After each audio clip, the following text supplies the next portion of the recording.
Hello students, my name is Rimsha. I am teacher of class 6th from Adla International School. Open your Hindi books.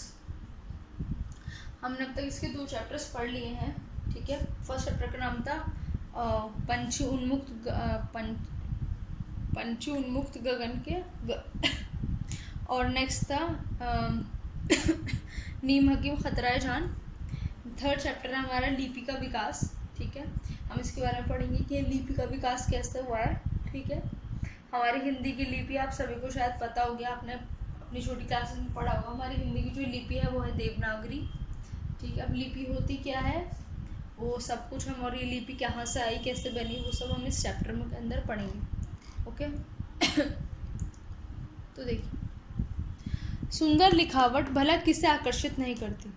मतलब जिसकी अच्छी handwriting होती है वो किसको अच्छी नहीं लगती। आपको भी, आपकी भी अच्छी हैंडराइटिंग करने की आप कोशिश करते होंगे। आपके किसी फ्रेंड की कोई बहुत अच्छी हैंडराइटिंग होगी तो आप उसी की नोटबुक लेना पसंद करते होंगे, ठीक है। और टीचर्स भी सिर्फ उसको ही पसंद करते हैं जिसकी हैंडराइटिंग अच्छी होती है, ठीक। उसको ज़्यादा हर चीज़ में मार्क्स भी मिलते हैं। तो हमेशा जो हैंडराइटिंग है वो बिल्कुल क्लीन होनी चाहिए, नीट एंड क्लीन होनी चाहिए, साफ़ सुथरी होनी चाहिए। क्योंकि जो अच्छी लिखावट होती है, अच्छी हैंडराइटिंग होती है, वो नोटबुक खोलती है एकदम अट्रैक्ट करती है। हर कोई उसे देखता है, हर कोई उसकी तारीफ करता है, ठीक है। सुवाच्य व स्वच्छ हस्तलिपि देखकर परीक्षक को आपको अच्छे अंक देने में कोई नहीं चूक सकता, ठीक है। मतलब साफ़ सुथरी, अच्छी, जो बहुत अच्छी, देखने में अच्छी जो होती है, और बहुत ही साफ़ सुथरी हैंडराइटिंग जो होती है, परीक्षक मतलब जो आपका टीचर होता है, जो आपका पेपर चेक करता है, वो भी आपको अच्छे मार्क्स देने में नहीं चूक सकता। क्योंकि अगर आपकी थोड़ी गलती भी होती है लेकिन आपने बहुत अच्छा लिखा है तो कई बार ऐसा होता है टीचर उन हैंडराइटिंग के मार्क्स दे देते हैं आपको ज़्यादा, ठीक है। तो इसलिए हमें हमेशा अच्छे हैंडराइटिंग में काम करना चाहिए। कहा जाता है लिखावट ही व्यक्तित्व की पहचान होती है। ऐसा कहा जाता है कि जैसी आपकी हैंडराइटिंग होगी ना, वैसे आपका व्यक्तित्व, यानी कि वैसे आपका कैरेक्टर होगा। मतलब इंसान की जितनी अच्छी हैंडराइटिंग होगी वो उतना ही अच्छा इंसान होगा। अगर वो लापरवाही से लिखेगा, हैंडराइटिंग को देख के पता चला वो लिखने में लापरवाही से लिख रहा है, तो दे समझ जाएगा कि इंसान ही लापरवाही होगा जो लिखने में इतनी लापरवाही करता है। कुछ लोग होते हैं अपना सजा के लिखते हैं, उसे देख के लगता है कि अपनी चीज़ों को कितना सजा के रखता होगा। वो इंसान है जो अच्छे से साफ़ सुथरा करके लिखता है, अच्छे से कॉपी मेंटेन करके रखता है, नोटबुक मेंटेन करके रखता है, तो उसमें ऐसा लगता है कि वो कितना समझदार और कितना केयरफुल इंसान होगा। तो जो लिखावट होती है वही किसी इंसान के व्यक्तित्व की पहचान होती है। हम किसी की भी लिखावट देखकर उसके गुण, प्रतिभा व स्वभाव का पता लगा सकते हैं।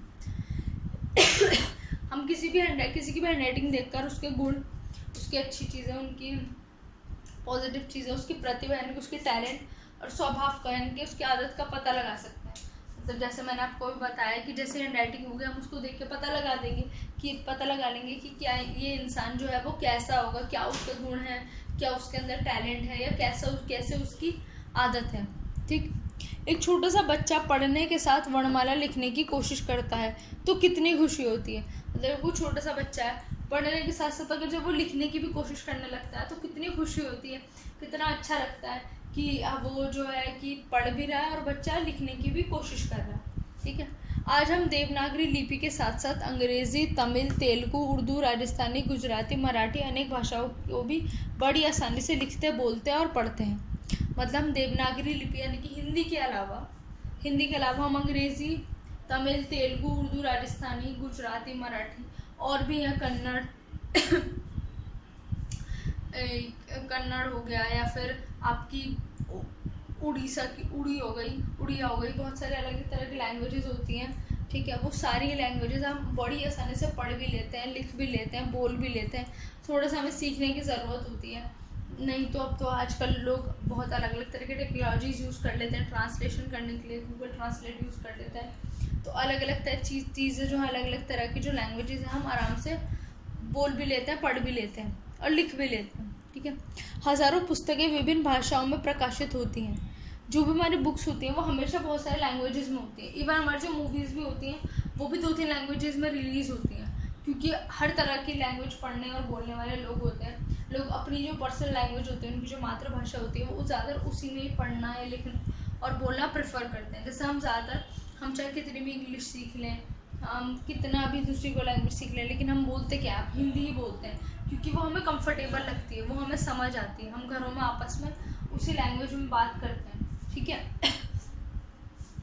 परंतु यदि हम लिपि या भाषा के बारे में विचार करें तो पाएंगे कि कितनी कोशिश और प्रयास व लंबी प्रक्रिया के बाद ही मनुष्य लिपि का आविष्कार कर पाया होगा। लेकिन अगर हम लिपि के बारे में देखें, ठीक है, ठीक, कि लिपि या भाषा के बारे में देखें तो हमें लगेगा कि कितनी कोशिश की होगी लोगों ने, ठीक है, कितनी कोशिश की रही होगी, कितना कितनी लंबी प्रक्रिया, मतलब बहुत लंबा प्रोसेस होगा, उसके बाद जो मनुष्य है वो लिपि का आविष्कार कर पाया होगा, मतलब लिपि को इन्वेंट कर पाया होगा, कितनी मुश्किल से, ठीक है। किसी भी भाषा को लिखित रूप देने के लिए कुछ निश्चित चिन्ह निर्धारित किए गए हैं, इन्हीं चिन्हों को लिपि कहते हैं, ठीक है। हर एक भाषा के हमारे कोई ना कोई हमारे चिन्ह होते हैं, ठीक है। आप ऐसे कोई नहीं बोलते, जैसे आप पढ़ते भी हो तो हमें इसमें मात्राएं पढ़ते हैं, छोटी बड़ी, ठीक है। अपने बोलने के हिसाब से हमने उसे कर रखा है, ऊ की मात्रा, ए की मात्रा, ये सारी मात्राएं हैं। ऐसे इंग्लिश में भी आप अलग अलग, आप एक ही लेटर से आप 2-3 तरह के साउंड निकाल लेते हो, ठीक है। ऐसे ही आपके बहुत सारे हर एक चीज़ का एक प्रॉपर हर एक चीज़ को डिनोट करने के लिए आपके पास अलग अलग तरह के सिंबल्स होते हैं, क्वेश्चन मार्क होता है, कॉमा होता है, आप बहुत सारे चिन्ह इस्तेमाल करते हो, बहुत सारी तरह की मात्राएं इस्तेमाल करते हो, ठीक है। उससे वो क्या होता है कि इन जो ये छोटे छोटे जो सिंबल्स है, जो चिन्ह जो बनाए गए हैं, इन्हीं चिन्हों को, इन सब चीज़ों को हम लिपि कहते हैं। किसी भी चीज़ के बोलने लिखने के तरीके को हम जो है लिपि कहते हैं, कि उसे लिखेंगे तो किसी कोई तरीका होना चाहिए उसे लिखने का, तो वो जो तरीका है उसे इन्वेंट करने में कितना वक्त लगा होगा, ठीक है, कितनी कोशिश लगी होगी, तब तक ही हमारे पास तक पहुंच पाया, तभी हम इसे लिख पाए हैं, ठीक है। भाषा के विकास के बाद ही लिपि का विकास हुआ। पहले भाषा का विकास हुआ, उसके बाद ही लिपि का विकास हुआ, ठीक है। ऑब्वियसली जब पहले हम भाषा सीखेंगे उसके बाद ही हम उसे कैसे लिखते हैं, क्या बोलते हैं, उसके बाद ही उसका विकास होगा। तो पहले भाषा का विकास हुआ, फिर लिपि का विकास हुआ। आवश्यकता अनुसार लिपियों का जन्म हुआ।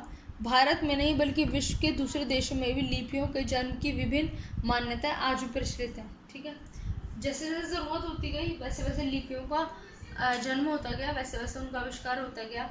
भारत में ही नहीं और दूसरे देशों में भी बहुत सारी लिपियों ने जन्म लिया, ठीक है, जिनकी अलग अलग चीज़ें, अलग अलग कहानियाँ हैं, अलग अलग स्टोरीज, अलग अलग किस्से हैं पूरे देश भर में, ठीक है। एक प्रमुख मान्यता ये भी है, देवताओं ने लिपि को बनाया है। कुछ लोग ये भी मानते हैं कि ये जो लिपियाँ हैं किसी आविष्कारक ने, किसी इंसान ने नहीं बनाई, ये सब देवताओं ने ही बनाई हैं, ठीक है। मेसोपोटामिया की सुमेरियन सभ्यता में एनिल नामक देवता को लिपि का आविष्कारक माना गया है, ठीक है। मतलब ये कोई जगह है मेसोपोटामिया, ठीक है, इनकी कोई सभ्यता है, उसमें उन्होंने ये कहा, उनका ये मानना है कि उनकी जो लैंग्वेज है उसकी लिपि का जो आविष्कारक है उनका देवता ने करा, और जिस देवता का नाम है एनलिल, ठीक है। माया नामक सभ्यता में इजमा को बेबीलोनिया में नाबू देवता की लिपि का जनक कहा गया है, ठीक है। माया जो सभ्यता है माया, उसमें इजमा, ठीक है, इजमा को कहाँ का बताया गया है, बेबीलोनिया में नाबू देवता की को लिपि का जनक कहा गया है। मतलब जो देवता थे उनका नाम था नाबू। कहा कि जो बेबीलोनिया है उसमें जो लिपि जो बनी है उनके लैंग्वेज की, वो नाबू ने बनाई है, ठीक है। प्राचीन मिस्र में थॉत नामक देवता को लिपि का प्रणेता माना गया है, ठीक है। जो पुराना मिस्र था, इजिप्ट था, वहाँ पे कहा गया है कि जो थॉत है उस देवता को, कि वो थॉत ने उस लिपि को लिखा है। तो अलग अलग जगहों पर अलग अलग तरह की मान्यताएं कि किसी की जो आविष्कारक हैं वो इंसान नहीं है, वो इनके देवता हैं। पहले भाषा का आविष्कार हुआ, उसके बाद ही लिपि का आविष्कार हुआ था। बाद में मनुष्य ने पहचान के लिए चीज़ों के चित्र बनाए। पहले भाषा का आविष्कार हुआ था, उसके बाद लिपि हुआ, उसके बाद लोगों ने चित्र बनाने शुरू करे, जिससे कि उन्हें अलग अलग चीज़ों की पहचान होने लगी। कुछ भी चीज़ लिखने या पढ़ने से पहले वो पहले चित्र बनाते थे, और चित्र से उनके लिए समझना बहुत ही ज़्यादा आसान हो जाता था। जीव जंतु दैनिक जीवन की क्रियाओं में पूजा पाठ, अनुष्ठान, जादू टोने के लिए देवी देवताओं के प्रतीक चिन्ह बनाए गए।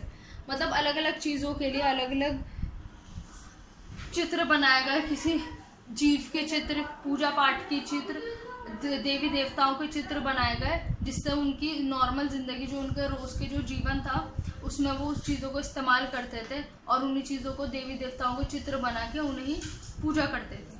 ठीक, बाद में ये सब विचारों की अभिव्यक्ति का साधन बनकर धीरे धीरे लिपि के रूप में विकसित हो गए।